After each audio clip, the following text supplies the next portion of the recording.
Imagine you want to use powerful AI like Claude, Llama, or Titan in your Python program. Normally, you have to download huge models and manage expensive servers. Amazon Bedrock makes that easy. It gives you one simple API to access many different AI models running securely on AWS. Without Bedrock, you have to buy GPUs, install AI models, manage servers, and keep everything running. That's a lot of work.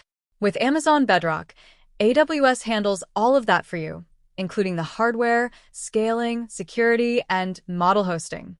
You simply call an API and focus on building your application. Using Amazon Bedrock from Python is simple. First, create a Bedrock client with Bodo 3. Then call invoke model and send your prompt, like explain gravity simply.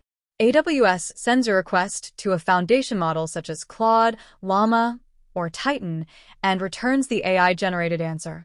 Your Python code sends a prompt. AWS runs the AI.